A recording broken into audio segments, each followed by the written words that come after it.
Bah moi, c'est Florian, alias Osmoser Tattoo. Donc je suis aux premières lueurs, du coup à Bayonne, depuis maintenant 6 mois, 4 jours et 3 heures. Alors mon parcours, en fait depuis que je suis tout gamin, depuis l'âge de 5 ans, je dessine. C'est mon moyen de m'exprimer. Par un côté un petit peu hyperactif.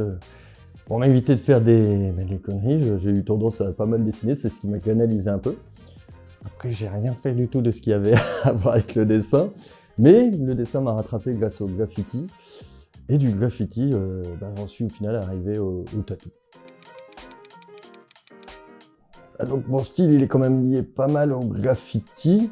Enfin, en tout cas en style graphique, donc j'adore la couleur, mais j'aime bien aussi le noir et blanc par rapport au fait de dessiner constamment. Ce qui me plaît vraiment le plus, c'est vraiment le japonais, mais à ma sauce, quoi, un petit peu new schoolisé, on appelle ça.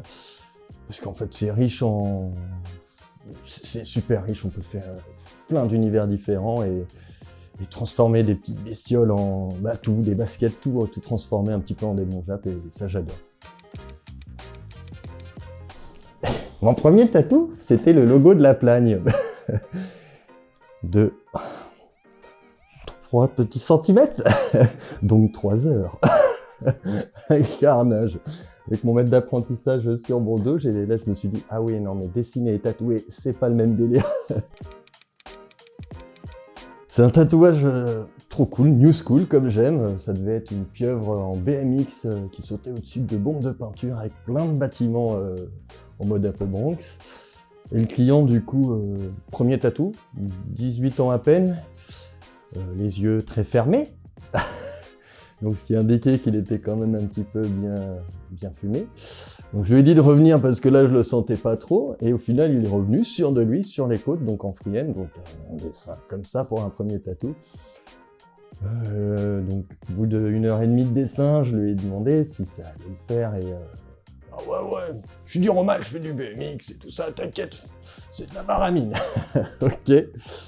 Au final, on a commencé le tatou. Premier coup d'aiguille, il a fondu dans le siège. Même si le siège était dur, il a fondu dans le siège à la fin. 2 pour essayer de terminer au moins un trait. Et ce tatou m'a choqué parce que ça a été un calvaire jusqu'au bout. Finalement, il n'a pas été sur les côtes. Il n'y avait qu'un morceau du tatou sur les côtes et on l'a terminé sur la jambe. Pour qu'au final, il attende juste que je mette mon tag à moi que je mettais dans la rue sur sa jambe. Et il n'est plus jamais revenu après. Il attendait que ce truc-là.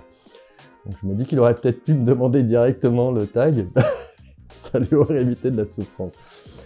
Et ça a été assez galère, c'est que on avait beau lui dire, il venait tellement souvent défoncer qu'il tenait pas du tout la douleur. Pas du tout. On avait beau lui expliquer, tu tiendras pas avec ça. Donc on faisait partie qu'un tatou pas fini, qui aurait pu être super cool. Mais bon. La tag d'Ad Jones, comme ça met la patate de forain. Les difficultés, elles ont changé au fur et à mesure de l'avancée. Au début, c'était quasi tout. La tension de peau, la patience, parce que je venais du graffiti où tout allait vite. En 2 secondes, on pouvait faire un mur énorme. Et là, non, faut prendre son temps. Au début, on avait tendance à me dire, t'es en train d'apprendre? Non, prends ton temps. Et donc ça, c'était la plus grosse difficulté, la patience. Maintenant, je vois que je l'ai. La difficulté, maintenant, c'est la patience quand j'ai des grosses pièces et qu'on est pressé de voir le rendu final, quoi. Là, c'est la plus grosse difficulté. Puis si, la communication, parce que je suis mauvais en Instagram et en réseaux sociaux, quoi. Et pour le moment, c'est sur mon copain Notech. On est en train de lui faire tout un dos avec un loup gagnole. Et le challenge est qu'il y a la douleur, il y a la douleur, et puis il y avait l'avancée, quoi. Là, on est impatient de voir le tout, mais la douleur fait que on prend plus de temps, plus l'éloignement et tout ça. Là, c'est vraiment mon plus beau challenge, et je pense une fois fini, ce sera vraiment un très très beau projet. Vu que j'ai déjà dit l'anecdote de celui qui s'est sauvé, j'en ai eu une autre, d'une dame qui venait de Londres, qui était venue à l'époque, j'ai bossé au studio 54. Très gentil, mais un peu en mode oh moi t'inquiète, je suis du Romal, pareil, du Romal, camionneuse. Elle voulait juste une croix sur le poignet. Et alors là, je crois que tout est parti en cacahuète. Donc tellement dur au mal que... Donc on lui fait le petit stencil, là, tout va bien. Et je commence à tracer le premier trait. Mais je tenais bien sa main. Et d'un seul coup, je commence à sentir que c'était plus moi qui traçais, que c'était elle qui traçait, mais en partant en arrière. Donc on la rattrape de justesse avec mon collègue. Et puis j'ai un autre collègue qui a la bonne idée de lui amener un verre d'eau alors qu'elle venait juste de faire un malaise. Et on était un peu comme ici dans un open space. À peine vu le verre d'eau, elle vomit en mode exorciste partout. Et là, ça a été carnage. Un tatou qui devait prendre 2 minutes. Il a pris plus de 2 heures parce qu'elle passait son temps du coup à vomir, à retomber dans les pommes. Et surtout que c'était dans l'open space, donc on a dû évacuer les autres clients parce que même les autres tatoueurs étaient pas loin d'en arriver à vomir. Et là, ça a été un petit peu dur. Là, ça a été vraiment le beau carnage. La cliente est revenue après dans l'après-midi s'excuser. On a bien dit, ce type rien du tout.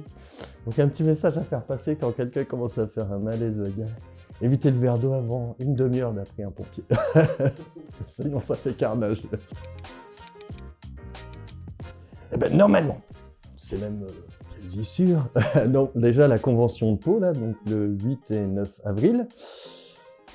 Après, des guests vont peut-être revenir, mais là, les dates sont pas encore, sont pas encore calées, donc je ne peux pas vraiment... je peux pas vraiment le certifier. Et puis, après, j'ai fait ma candidature aussi à la convention de Nantes, donc peut-être à Nantes, du coup, au mois de septembre. Bon appétit. Je voulais remercier du coup tous ceux qui m'ont permis d'arriver dans le milieu du tatou, en commençant par Julien, un ami que j'avais rencontré à Leroy Merlin à l'époque, qui voulait une de mes pièces de la rue sur son dos, mais j'étais pas tatoueur, donc il m'a fait rencontrer l'équipe de Mikado Tattoo à Nantes. Après, qui m'ont lancé un petit peu là-dedans, qui m'ont lancé même là-dedans, et qui m'ont permis de rencontrer Rico, qui a été mon maître d'apprentissage. Et qui m'ont permis aussi de rencontrer donc son collègue Koubiak, avec qui j'ai travaillé aussi pendant presque 1 an et demi, avant d'arriver sur Bayonne. Et puis l'équipe aussi du Studio 54 qui m'ont aidé beaucoup aussi à mon avancée, à terminer un peu mon apprentissage. Donc voilà, je voulais remercier tous ces gens-là, et mon Koubiak aussi, et notre tech, et Tanky, et puis Tanguy aussi, et puis ceux que j'oublie, je suis désolé parce que je panique. Et puis voilà quoi. Et puis un gros bisou aussi à l'équipe de Corpus Memory, à Nantes aussi, et puis des nouvelles rencontres là que j'ai fait avec Vauban Tattoo, qui ont l'air très sympathiques. Et puis j'espère pas avoir oublié trop de monde, un gros big up.